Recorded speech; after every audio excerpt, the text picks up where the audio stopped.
Hey guys, तो स्वागत है आपका कैप्टन B2 के चैनल में, जहां आज हम बात करने वाले हैं कैप्टन अमेरिका के नए सूट के बारे में, जिसको हम लोगों ने falcon and the winter soldier की सीरीज में देखा था। इससे पहले जो वो सूट पहनता था, प्लस एवेंजर्स ज्वाइन करने के बाद से स्टार्क ने उसमें जो अपग्रेडेशन किया था, उन सब के बारे में मैंने अपने एक पुराने वीडियो में बताया हुआ है, जिसमें उसके हर एक फीचर के बारे में बताया हुआ है। तो अगर आप लोगों ने उसे नहीं देखा है तो उसे चेकआउट कर लीजिएगा, क्योंकि उसके एंड में मैंने ये कंक्लूड किया था कि ये फाल्कन इतना पावरफुल था कि वो एक चित्तारी लेवियाथन को गिरा दे। अब आपको याद ना हो तो चित्तारी लेवियाथन को गिराने में एवेंजर्स मूवी में सबसे पहले हल्क आया था, और उसने जो वहां पे पंच मारा था वो आज भी MCU के बेस्ट एक्शन सीन में से काउंट किया जाता है।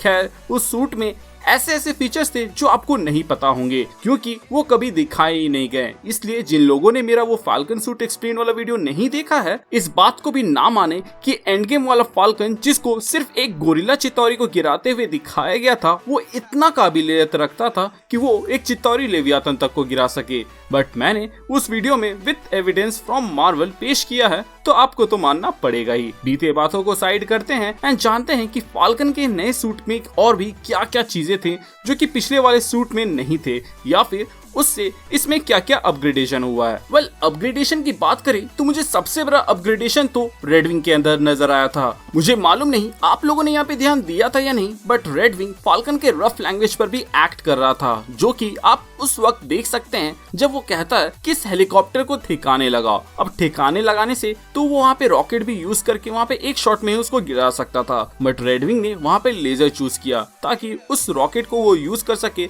और आगे जब बड़ा धमाका का जरूरत पड़े तो उसे यूज करे। तो ये डिसीजन रेडविंग का था, ना कि फाल्कन का। इसके अलावा बैकपैक पे गोली लगने के बाद से वो अपने आप ही रिकैलिब्रेट करने लगता है, और तब तक सैम को बेसिक थ्रस्टर्स पे उड़ाता है, जो कि मुझे नहीं लगता कि बिना AI के अपने आप हो पाता, जो कि रेडविंग यहाँ पर था ही।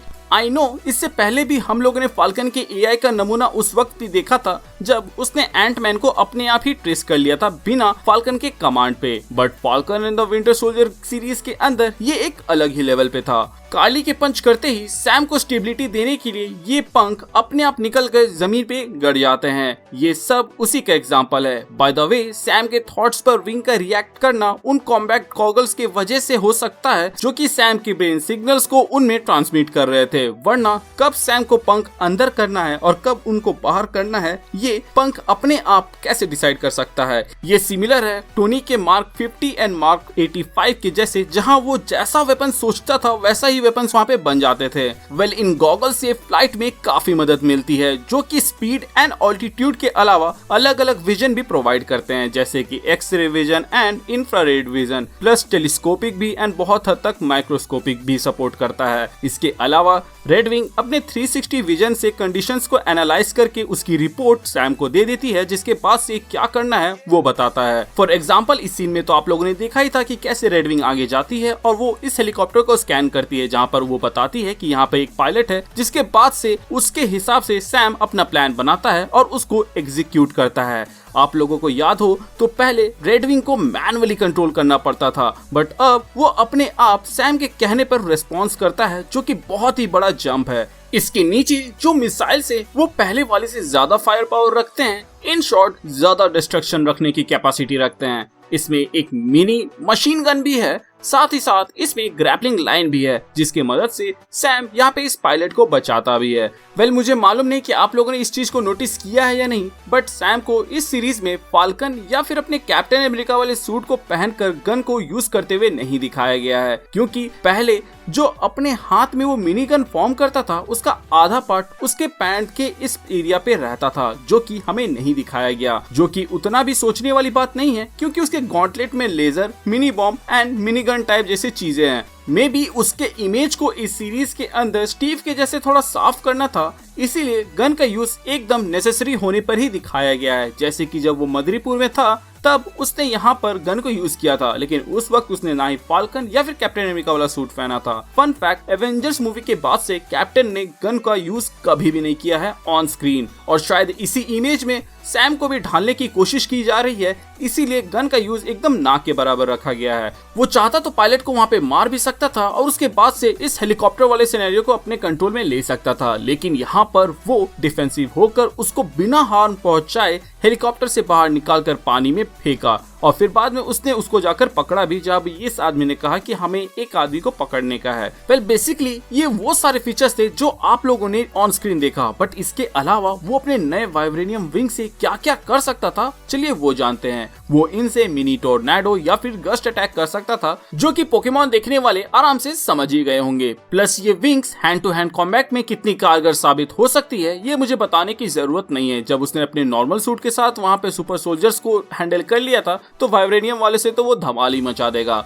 वैसे देखा जाए तो फाल्कन का ये फाल्कन डोम एक एब्सोल्यूट डिफेंस लगता है, जिसको भेदना आई डोंट थिंक आसान होगा। ऊपर में कैप्टन का वाइब्रेनियम शील्ड एंड साइड से वाइब्रेनियम विंग्स, प्लस इसका बैकपैक पहले जैसा नहीं होगा जिसको एक बुलेट लगते ही वो डैमेज हो जाए एंड उसके बाद से रिकैलिब्रेट होने लगे। वैसे कई लोगों को लगा होगा कि ये वकांडा वालों ने इतनी जल्दी फाल्कन के लिए सूट कहां से बना लिया था, वो भी बिल्कुल फिटिंग वाला। तो भाइयों मैं आपको बता दूं कि ये वकांडा वाले हैं, मानो या ना मानो वो हर एक एवेंजर्स के लिए एक काउंटर बनाए रखे हैं, जिसके लिए उन लोगों ने उसको अच्छे से स्टडी किया हुआ है, जिसमें से फाल्कन भी एक है। इसीलिए बकी के रिक्वेस्ट में इतना क्विक डिलीवरी हो गया। वैसे भी अर्थ के मोस्ट एडवांस कंट्री से आप क्या ही उम्मीद कर सकते हो। वेल कुछ फीचर्स जो पहले वाले सूट में थे शायद तक इसमें भी हो सकते हैं, जैसे कि वो अपने विंग से स्वॉर्ड बनाकर लड़ सकता है वगैरह वगैरह, बट इसकी मैं कोई गारंटी नहीं लेता। इसके अलावा हमारे नए कैप्टन साहब अपने सूट से स्मोक तक छोड़ सकते हैं डिस्ट्रैक्शंस के लिए, और कोई ये ना कहे कि मैंने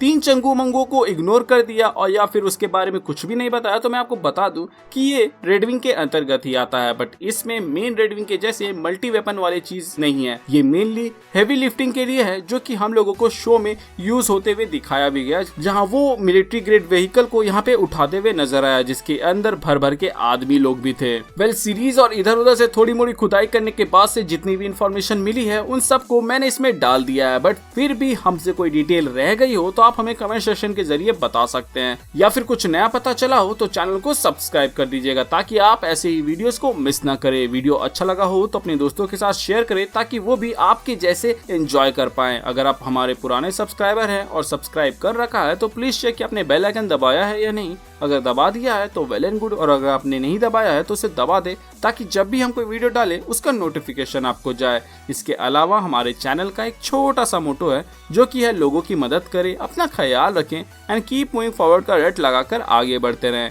thank you for watching this video, stay tuned.